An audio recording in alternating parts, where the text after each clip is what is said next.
തിരുവമ്പാടിയിലെ election result Christian വർഗീയതക്ക് ഉദാഹരണമാണ്. നാട്ടിൽ നടക്കുന്ന ഒരു ചർച്ചയാണ്. അപ്പൊ ഏതായാലും തിരുവമ്പാടിയിലെ ഇലക്ഷനെ കുറിച്ച് നമ്മളൊന്ന് ചർച്ച ചെയ്യാം. മുൻകാല ഇലക്ഷൻ റിസൾട്ട് ഈ പ്രാവശ്യം എങ്ങനെയാണ് സാധ്യത എന്നതിനെ കുറിച്ച് ഒരു പ്രവചനം മൊത്തത്തിലുള്ള ഒരു ചർച്ചയും നമ്മൾ നടക്കുക. അപ്പൊ തിരുവമ്പാടി എല്ലാവർക്കും അറിയാം, കോഴിക്കോട് ജില്ലയിലെ മലയോര നിയമസഭാ മണ്ഡലമാണ് തിരുവമ്പാടി. സ്വാഭാവികമായിട്ടും അവിടെ ക്രിസ്ത്യൻസ്, കുടിയേറ്റ ക്രൈസ്തവര് അത്യാവശ്യം ഉള്ളൊരു ഏരിയ ആണ്. എങ്കിലും ജനസംഖ്യയിലെ ഭൂരിഭാഗം മുസ്ലിങ്ങൾ തന്നെയാണ്.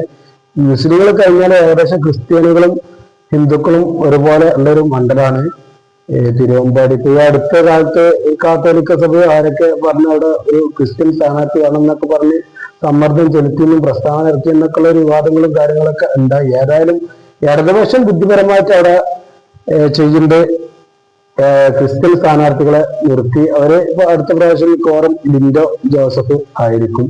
അപ്പൊ ഈ ഇങ്ങനെ ഒരു ചർച്ചക്കുള്ള ഒരു കാരണങ്ങളിലെ പല കാരണങ്ങളുടെ ഒന്ന്, തിരുവമ്പാടി 2 പ്രാവശ്യം തീർച്ചയായിട്ടും ഇടതുപക്ഷം ജയിച്ചു. പക്ഷെ അവിടെ ശരിക്ക് ഒരു ഇടതുപക്ഷത്തിന് രാഷ്ട്രീയ ബേസ് അത്ര ശക്തമല്ല.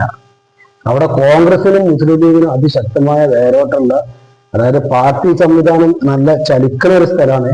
പക്ഷെ എന്നിട്ടും അവിടെ ഇടതുപക്ഷം എന്തുകൊണ്ട് ജയിക്കുന്നു എന്നൊരു ഇതിനൊക്കെ ചർച്ചയിൽ നിൽക്കാണ് ഈ കാര്യങ്ങൾ വന്നത്. എല്ലാവർക്കും 2016 LDF ജോർജ് എം തോമസ് 3008 വോട്ടിന് ജയിച്ചു, 45% വോട്ട്.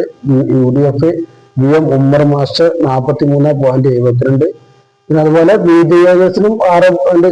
അതുപോലെ 2021 ലിൻഡോ ജോസഫാണ് 67,867 വോട്ടിന് ശതമാനം കൂടി. UDF CP Muhammad 63,224 44%. അതുപോലെ BDSന് വലിയൊരു മാറ്റമൊന്നും കാണുന്നില്ല. അപ്പൊ ഇവിടെ ഇങ്ങനെ ഒരു ചർച്ചയ്ക്ക് വരാൻ ചാൻസ് എന്താ വെച്ചാല്, ഇടതുപക്ഷം ക്രിസ്ത്യൻ സ്ഥാനാർത്ഥികളെ പരീക്ഷിക്കുമ്പോൾ അവിടെ വിജയിക്കുന്നുണ്ട്. UDF മുസ്ലിംസ് ഇതാണ്. അപ്പൊ ഒരു വർഗീയ ധ്രുവീകരണം അവിടെ നടക്കുന്നുണ്ട് എന്നുള്ളൊരു ആരോപണവും കാര്യങ്ങളൊക്കെ ഉണ്ട്. ഏതായാലും പക്ഷെ ചില ബൂത്തുകളൊക്കെ പരിശോധിച്ച് നോക്കിയിട്ട് ക്രിസ്ത്യൻ ഭൂരിപക്ഷ ബൂത്തുകളിലെ തന്നെ UDFന്റെ CP ചെറിയ മുഹമ്മദ് കഴിഞ്ഞ പ്രാവശ്യം ലീഡ് ഉള്ള സ്ഥലങ്ങളുണ്ട്. പക്ഷെ എന്നാലും UDFന് നല്ല വേരോട്ടുള്ള ക്രിസ്ത്യൻ ഭൂരിപക്ഷ പ്രദേശങ്ങളിൽ കഴിഞ്ഞ തവണ LDFന് ഭൂരിപക്ഷം കിട്ടിയ സ്ഥലങ്ങൾ അതുണ്ട്. അത് പല വ്യാഖ്യാനങ്ങളുടെ ഭരണത്തിന് കഴിഞ്ഞ അനുകൂലമായിട്ട് തരംഗം ഉണ്ടായിരുന്നു.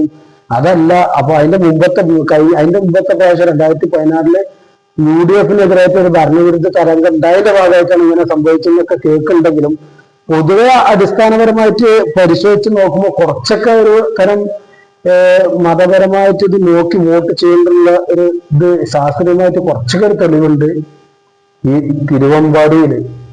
അതങ്ങനെ ചെയ്യേണ്ടത് ശരിയാണെന്ന് വെച്ചാൽ ഒരിക്കലും ശരിയല്ല. കാരണം മുസ്ലിം ആണെങ്കിൽ അതിനനുസരിച്ച്, ഹിന്ദുക്കൾ ഹിന്ദു ആണെങ്കിൽ അതിനനുസരിച്ച്, ക്രിസ്ത്യാനി ആണെങ്കിൽ അതിനനുസരിച്ച് ചെയ്യാറുമ്പോ ഒരു ശരിയായൊരു പ്രവണത അല്ല. അങ്ങനെ ചെയ്യാൻ പാടില്ല എന്ന് തന്നെയാണ് നമ്മളെ അഭിപ്രായം. ഇപ്പോ എന്റെ ഇത് വേങ്ങരയിൽ ഇപ്പം നിലവിലെ സാഹചര്യത്തിൽ ഞാൻ വേങ്ങര മണ്ഡലത്തിലുള്ള ആളാണ്. ഒരു ക്രിസ്ത്യാനിനെ കൊടുത്തിട്ടാലും അവിടെ UDF ജയിക്കും എന്ന് 100% എനിക്ക് ഉറപ്പിച്ച് പറയാൻ കഴിയും. കാരണം 100% മതേതര വോട്ടുകൾ തിങ്ങി നിറഞ്ഞു നിൽക്കുന്ന ഒരു സ്ഥലമാണ്. 96 AK ആന്റണി തിരുവങ്ങാട് അനുസരിച്ച് ജയിപ്പിച്ച ആ കാലഘട്ടം ഓർമ്മപ്പെടുത്തല്ല, അത് പണ്ട്. ഇപ്പൊ സാധിക്കുക ഇന്നും സാധിക്കും എന്ന് തന്നെയാണ് ഞാൻ വിശ്വസിക്കുന്നത്. പക്ഷെ ഇന്നത്തെ ഒരു സാഹചര്യത്തിൽ ഇപ്പോ തിരുവമ്പാടി പോലെയുള്ള ഇവിടൊക്കെ ഇങ്ങനെ സംഭവിക്കേണ്ടത് ഒരു എന്തോ ഒരു കല്ലുകടി, അതും കോൺഗ്രസ് അനുഭാവികളെ ഭാഗത്തു നിന്നൊക്കെ ഇങ്ങനെ വരുമ്പോ ഒരു മാനസിക പ്രയാസം തന്നെ ഉണ്ട്. പക്ഷെ നമ്മളെ പരിപൂർണമായിട്ട് കുറ്റപ്പെടുത്തുന്നില്ല. കാരണം ഇഷ്ടംപോലെ അച്ഛന്മാർ പറഞ്ഞ ക്രിസ്ത്യൻസ് തന്നെ വളരെ മതേതരവാദികളായ ആൾക്കാർ ഇഷ്ടംപോലെ ഉണ്ട്. നല്ലൊരു ശതമാനം തന്നെ അതിലുണ്ട്. നല്ല ശതമാനം അവിടെ ലീഗിന് വോട്ട് ചെയ്യുന്ന ആളുകളുണ്ട്. ഏതായാലും ഈ പ്രാവശ്യം തിരുവമ്പാടി കോൺഗ്രസിന് കൊടുക്കുന്നും അതല്ല അത് ലീഗിന് തന്നെ നിലനിർത്തുന്നും പല ഇതിൽ കേൾക്കുന്നുണ്ട്. ഏതായാലും ഇപ്രാവശ്യം ലിൻഡോ ജോസഫ് തന്നെയാണ് ഇടതുപക്ഷത്തിന്റെ സ്ഥാനാർത്ഥി. ലീഗിന്റെ സ്ഥാനാർത്ഥി കോൺഗ്രസിന്റെ ആരാന്ന് കൃത്യമായിട്ട് ഇതാണ്. ലീഗിന്റെ നേതാക്കളോട് പറഞ്ഞാൽ ഞങ്ങളെ ഇതാണ്, അതിന് ചർച്ചന്റെ ആവശ്യമില്ല എന്ന് പറയും. അതിന്റെ അടുത്ത് പല വ്യാജ സർവേകളൊക്കെ വന്നിട്ട് കോൺഗ്രസ് സ്ഥാനാർത്ഥി ആര് ജയിക്കും എന്നൊക്കെ പറഞ്ഞാൽ യൂത്ത് കോൺഗ്രസ് അവിടെ പരാതി കൊടുക്കുന്നവരെ കേൾക്കുന്നുണ്ട്. ഏതായാലും തിരുവമ്പാടി മണ്ഡലത്തെ ഇതായിക്കാണ്ട്. അതുപോലെ തന്നെ ഈ ഒരു വിഷയം നാട്ടില് ഒരു ചർച്ചയാണ്. പക്ഷെ എന്റെ അഭിപ്രായത്തിൽ ഇവിടെ ലീഗ് മിക്ക ആളുകളെ ഈ പ്രാവശ്യം ജയിക്കും എന്ന് തന്നെയാണ് അത്. കാരണം ഒന്ന്, ഭരണവിരുദ്ധ തരംഗം അതിരൂക്ഷമാണ്. അപ്പൊ ഈ ഒരു 3008 വോട്ട് മറികടക്കാൻ വലിയ പ്രയാസമൊന്നുമില്ല. പിന്നെ ഇത് ഈ പ്രാവശ്യം അങ്ങനെ ഇത് കുറച്ചൊരു അതിന്റെ അടുത്ത് ഒരു വർഗീയമായിട്ടൊരു ചിന്താഗതി ക്രിസ്ത്യാനികൾക്കിടയിൽ വന്നു. ഇപ്പൊ അതൊക്കെ ക്രിസ്ത്യൻ മുസ്ലിം പ്രശ്നങ്ങളൊക്കെ പരസ്പരം മഞ്ഞുരുകി എന്നാണ് വിശ്വസിക്കുന്നത്.